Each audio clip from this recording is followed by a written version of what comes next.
Ikan asin dari Pagimana, Sulawesi Tengah menjadi oleh-oleh favorit karena rasa dan kualitasnya yang diakui.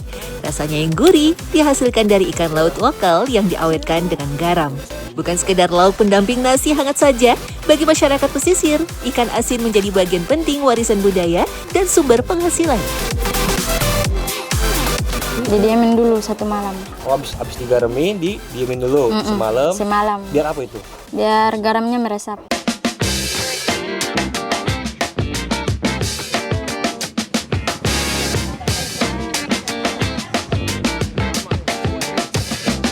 Oke, nah salah satu makanan khas ya di Pagimana, Sulawesi Tengah itu adalah ikan asin. Kalau orang sini bilangnya ikan garam. Nah, saya mau cari tahu proses pengolahannya, tapi nggak di sini. Ternyata di pulau seberang ya Bu ya, di Tanjung Jepara. Saya mau cari tahu prosesnya seperti apa. Ya, sebelum kita ke sana. Salah satu daerah penghasil ikan asin di Sulawesi Tengah ialah Desa Tanjung Jepara, atau disebut juga Desa Sumajatem, Kecamatan Pagimana, Kabupaten Banggai, Sulawesi Tengah. Untuk bisa sampai ke lokasi, harus menyeberangi pulau. Perjalanan memakan waktu kurang lebih 30 menit. Wilayah ini memang terkenal sebagai penghasil ikan asin karena lokasinya strategis di tepi Teluk Tomini yang kaya ikan. Mengolah ikan asin dengan garam menjadi tradisi turun-temurun bagi masyarakat Tanjung Jepara yang didominasi oleh suku Bajo. Keterampilan para nelayan lokal menyiapkan stok makanan tahan lama saat musim angin, gak usah diragukan lagi deh. Mbak, ini berarti ikan apa namanya ini, Mbak? Ikan lolosi. Ikan lolosi. Iya. Kenapa yang dibikin ikan asin ini ikan lolosi? Karena dapatnya gampang, enak, mudah juga carinya. Mudah nyarinya. Iya. Ini apa? Ada musimnya kah? Apa sehari-hari memang? Hari-hari bisa. Itu bukan hari-hari bisa. Iya, bisa. Apa ini kenikmatannya apa? Kenapa? Apa dagingnya tebal kah atau apa? Dagingnya tebal, tulangnya juga nggak terlalu banyak. Ikan lolosi adalah spesies yang tersebar luas di wilayah Indo-Pasifik Barat. Habitat alaminya meliputi terumbu karang, tepi karang, dan perairan dangkal yang dipenuhi karang serta rumput laut. Beberapa spesies bahkan dapat ditemukan di kedalaman hingga 100 meter. Salah satu keunikan ikan lolosi adalah hidupnya dalam kelompok besar yang bisa mencapai ratusan ekor. Oh, diemin dulu nih. Didiamin dulu 1 malam. Besoknya dicuci langsung dijemur. Oh, habis digaramin, didiemin dulu semalam. Semalam. Biar apa itu? Biar garamnya meresap. Biar garamnya meresap. Kalau makin kering justru lebih mahal harganya? Enggak? Oh iya benar. Lebih gurih. Oh. Emang kenapa kalau masih basah? Kurang enak apa gimana? Iya, kurang enak. Kurang enak. Oh, oke. Berarti harus sampai kering banget dijemur ya. Tidak mungkin juga mau dimakan sama garam-garam. Benar juga ya. Oke, berarti abis ini kita cuci berarti ya? Oke, kita cuci. Garaman ya. Ikan dibalut dengan garam hingga menutupi bagian daging ikan. Oh iya, garam yang digunakan adalah garam murni hasil penguapan air laut yang minim pengolahan, kaya mineral alami sehingga cocok untuk pengawetan. Rasa asinnya kuat dan teksturnya kasar. Nah, jadi setelah dikasih garam ikannya nih ya, setelah ini bakal didiamkan selama 1 hari ya, Mbak ya? 1 malam. 1 malam, setelah itu dicuci, dijemur. Dijemur. Ah, Tunggu kering. sampai kering ya, dijemur sampai kering baru dijual. Jual. Proses penggaraman ini memang jadi teknik pengawetan ikan yang digunakan sejak dulu. Garam menarik air keluar dari sel-sel ikan. Dan yang lebih penting, menarik air keluar dari sel-sel bakteri dan mikroorganisme pembusuk. Garam juga berinteraksi dengan protein dalam daging ikan, mengubah tekstur ikan menjadi lebih padat dan keras.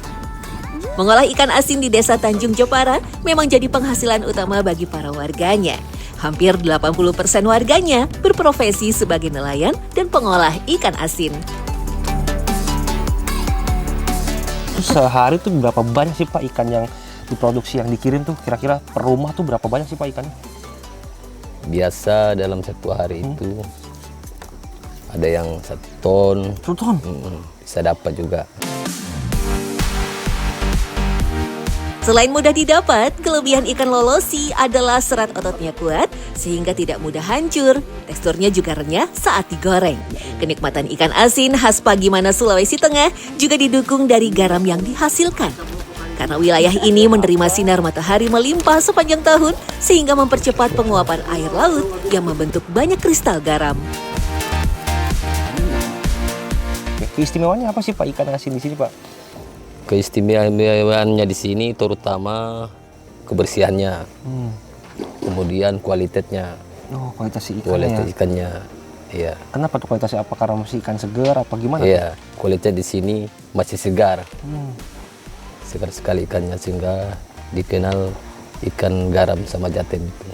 Yang ini ya? Iya. Oh, oke.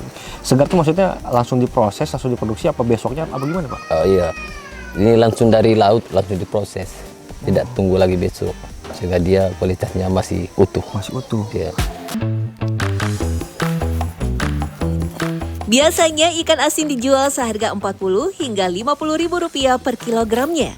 Ikan asin hasil olahan juga menyuplai beberapa daerah Sulawesi Tengah, mulai dari Pagimana, Toili, Palu, bahkan tak jarang dikirim ke Gorontalo. Ikan asin yang sudah diproduksi tak hanya dijual saja, tentu juga dikonsumsi dan menjadi makanan sehari-hari warganya.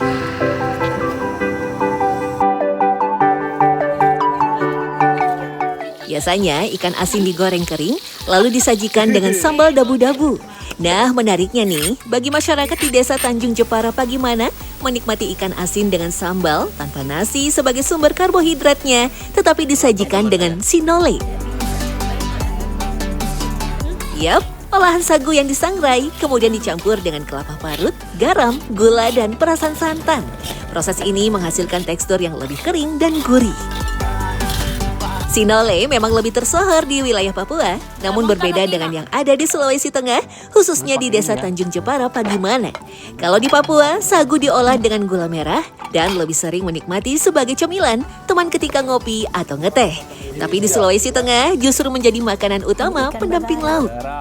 Rasa gurih dan sedikit manis dari sinole berpadu dengan lezatnya ikan asin yang membuat makanan terasa begitu sempurna.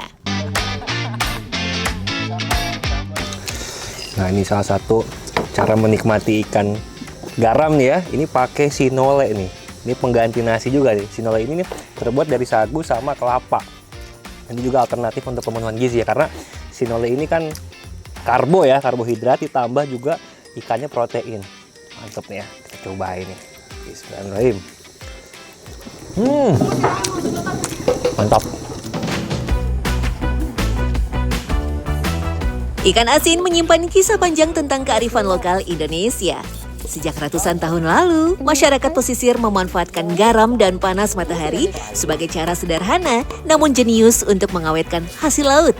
Dari proses itulah lahir berbagai jenis ikan asin yang kini menjadi ikon kuliner Nusantara.